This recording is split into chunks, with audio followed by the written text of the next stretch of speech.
Hey, how's everybody doing today? So I had a situation that I wanted to talk about. It's a little bit off the normal topic lately, but it was an experience that I had at a gas station the other day, and it's really just kind of stuck in my craw, for lack of better terms.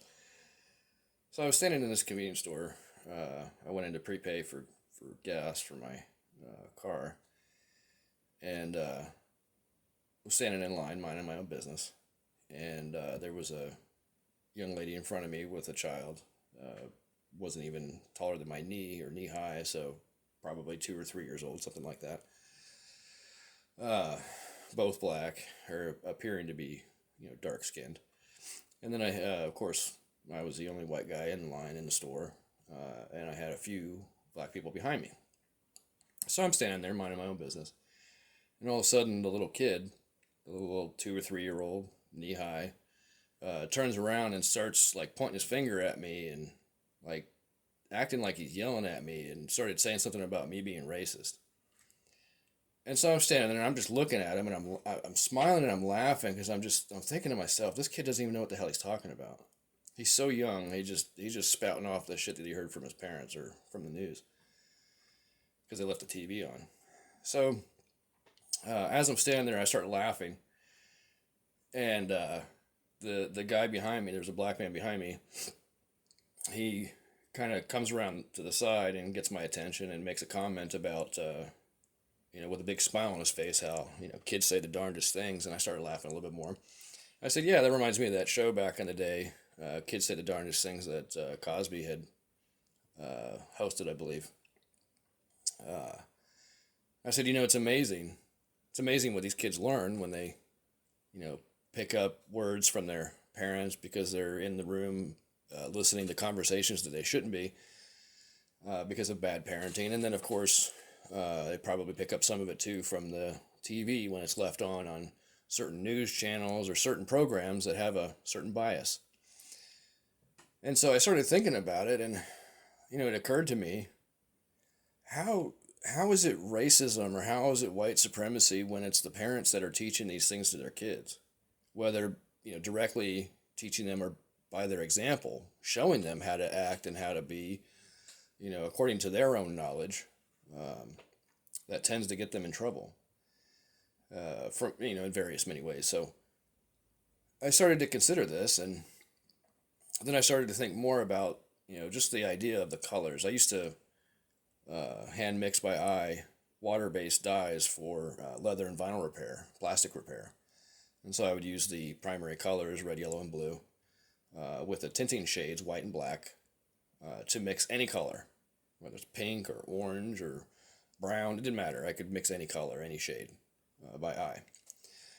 And one thing I learned through being trained in that process of mixing those dyes is that the tinting shades, white and black, um, white being the color white because it um, is effectively pouring out all colors at the same time, I guess, is from what I gathered, what they explained, because like white light shown through a prism, it shows a multitude of different colors that it reveals through the prism that make up the white light, if you will. So the white color essentially is all of these colors combined that are being reflected. Now, the way that they explained the color black is that black is the absence of light. Essentially, black is black because it absorbs all colors, it doesn't reflect any. So, as I started to ponder this concept and started to kind of compare it and consider it, based on the recent experience that I had, I started to think about it, and we look at like clothing, for example. No one ever says that a black shirt is colorful. Um, I mean, for that matter, nobody really ever says a white shirt's colorful, but people do say that like white or brighter colors are bright. And typically, we use the word dark or black for various things, but especially uh, the connotation of like doing bad or doing evil. And I'm not saying that these people are because of the color of their skin. Don't misconstrue what I'm saying. I'm just comparing the ideas. And one of these things aren't like the other. And one of these things just isn't the same. And so we have uh, essentially black people that are considered, back in the day, I guess, colored people or colorful people or however, whatever the terminology you want to use. But I've heard that kind of characterization used a lot, um, that they're colorful people. But in my experience with mixing dyes and applying dyes, and according to the science behind the quote unquote colors, the I guess definitions don't fit the scenario. Because if black is the absence of light, and it's black because it absorbs all colors and reflects nothing, that's why it's black, it's not full of color. Only something full would be able to overflow and then pour out of itself. But something that isn't full continues to be filled, and is unable to, um, what's the word? Uh, Give off any of the extra, if you will, because it's not full. So then when we look at the color white, being a full spectrum color, it has all of the colors of the quote unquote rainbow in it. When directed through a spectrum, it breaks up all of those wavelengths and shows you all of the different colors that make up the white light. So based on the definitions of the colors as it pertains to mixing dyes, paints, and that sort of thing, artistry and that sort of aspect, it doesn't seem to match up with the, I guess, cultural representation that we have in society. There seems to be a discrepancy. And so I wonder if maybe our history was given to us wrong. Maybe we were lied to about our history. And maybe we don't really know what the truth is because we've been taught so many lies and fallacies, and been given situations like this where it's almost like the powers that be, whomever creates these concepts throughout history and so forth, and when these situations arise, using these terminologies, whoever determined to use these terminologies obviously are using them incorrectly. Because according to the science of colors, black simply has no color to reflect. You can't shine a black light through, or it's impossible to shine an actual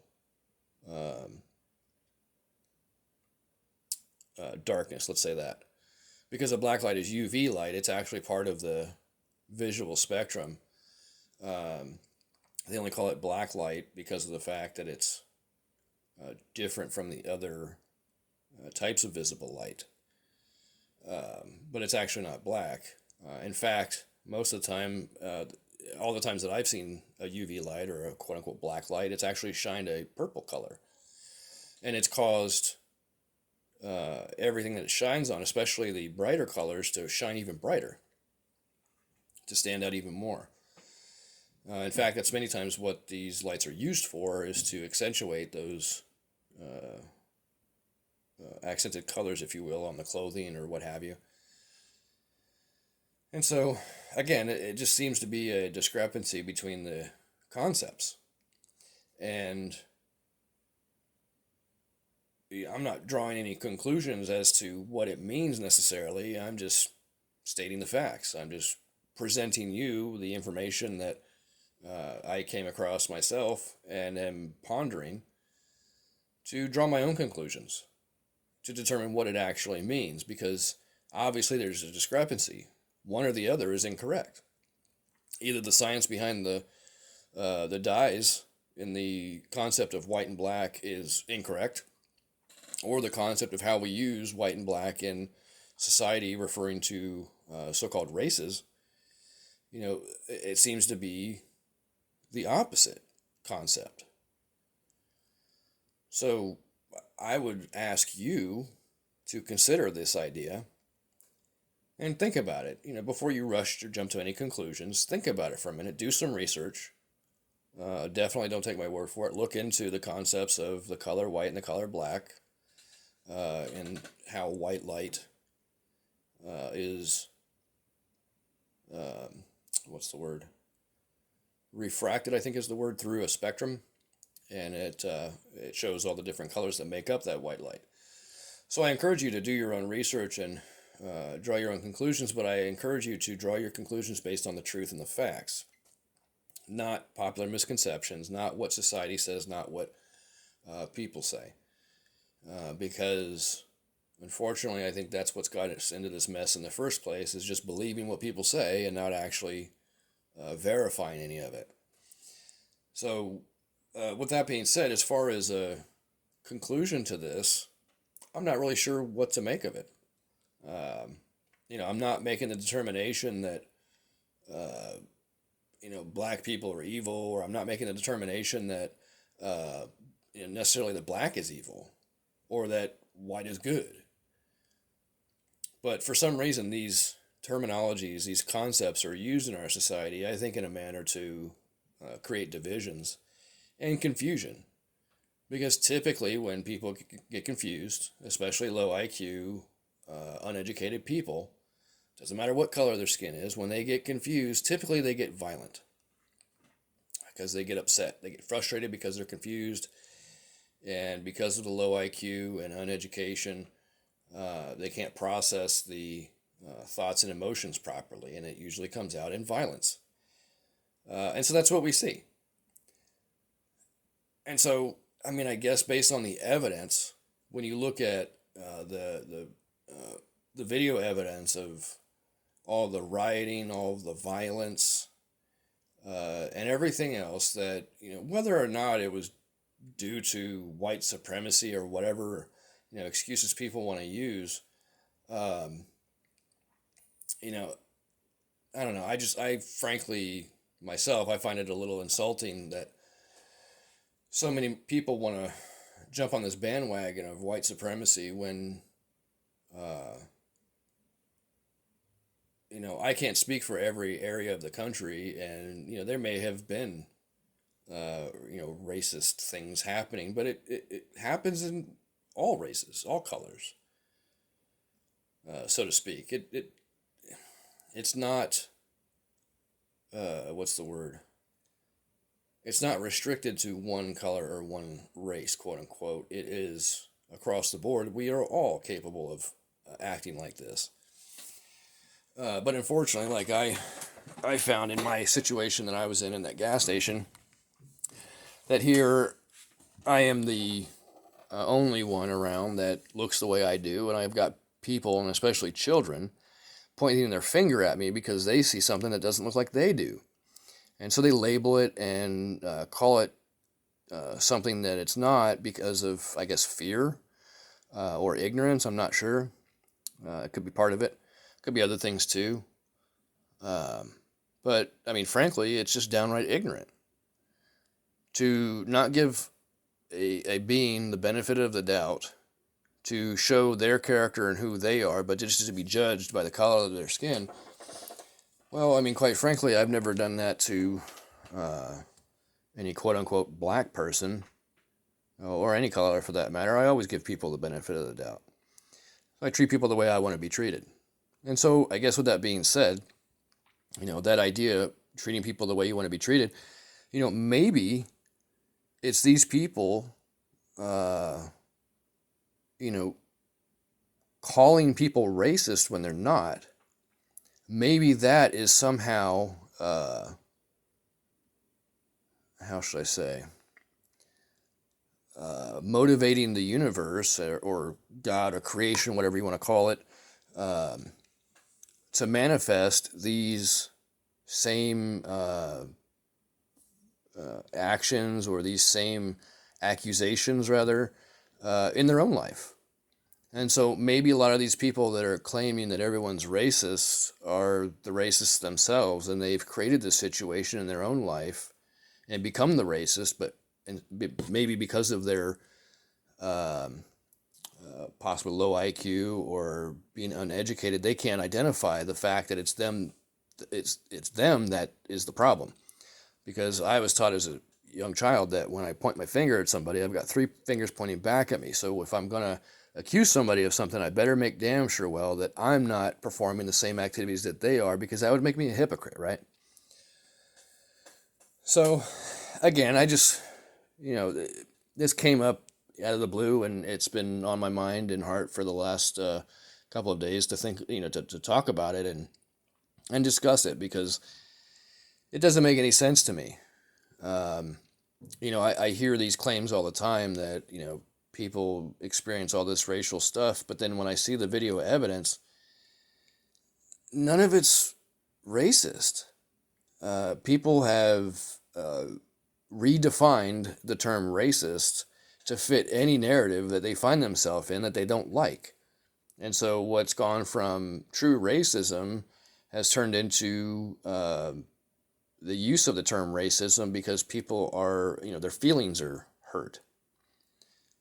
It's ridiculous. It's weak-minded, cowardly individuals that can't think for themselves and would just rather parrot what the mainstream media or what the politicians say is going on, because they don't have the ability to think for themselves. They don't have the ability to critically think. And again, that doesn't matter what color of the skin, quote unquote, is. That goes for anybody. So, but for each of you listening to this, I encourage you to draw your own conclusions. And if you don't agree with what I said, I don't give a fuck. Seriously, I don't care whether you agree with what I say or not. That's the beautiful thing about the freedom of speech. If you don't like it, you can go fuck yourself. And that's as simple as that. So, again, I want to encourage you all to know the truth and let the truth set you free. Don't let yourself be deceived. And let's work together to establish what the truth actually is and stop operating in this nonsensical conjecture of everybody being racist just because your feelings are hurt. So it's time to grow up, Buttercup.